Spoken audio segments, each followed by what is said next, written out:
Here are a few things you need to know before changing your tire. You don't have to do it yourself if you feel uncomfortable. Be careful where you stop. Make sure you stop in a safe place. Do not get out of your car in the middle of the road. Before you get out of your car, check your mirrors and make sure that you can get out safely. Make sure you find a location with a level floor so your car doesn't roll away. If you don't have AAA, you may have something in your insurance policy that handles it, so check that out first.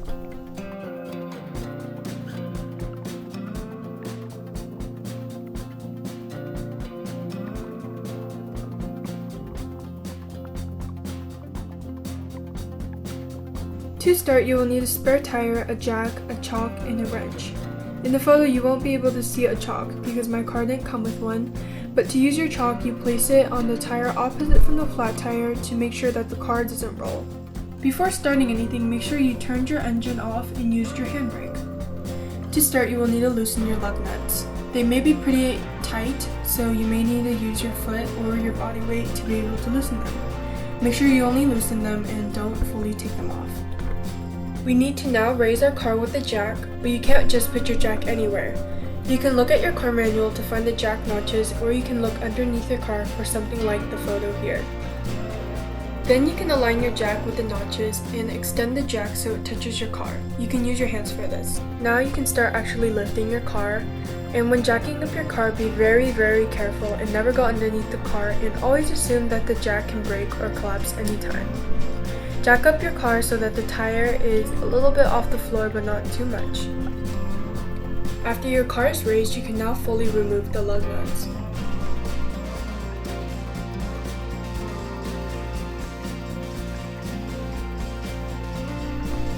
After fully removing the lug nuts, you can now carefully, using two hands, remove the flat tire by pulling it towards you. You don't have to do this, but just in case the jack does fail, I like to put the tire underneath the car, so if the car falls, the tire is able to catch it. Now that the flat tire is removed, you can now place your spare tire onto the car. Tighten your lug nuts back on, but make sure you don't tighten it all the way, and when tightening it, go in a star-like pattern to make sure that everything is on evenly. Remove the tire from underneath your car and slowly lower your car so the wheels are now touching the floor.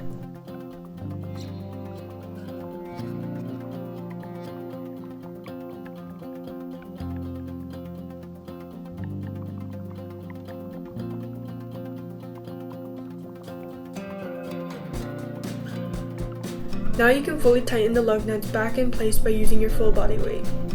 Drive forward slowly, stop, and then tighten the lug nuts again with your full body weight to ensure that everything is secured in place.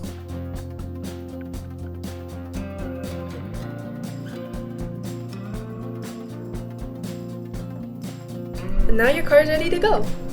All about your tires. If you don't have a spare tire, you should consider getting your car towed, or in an emergency you may have to use the tire inflation and patch kits.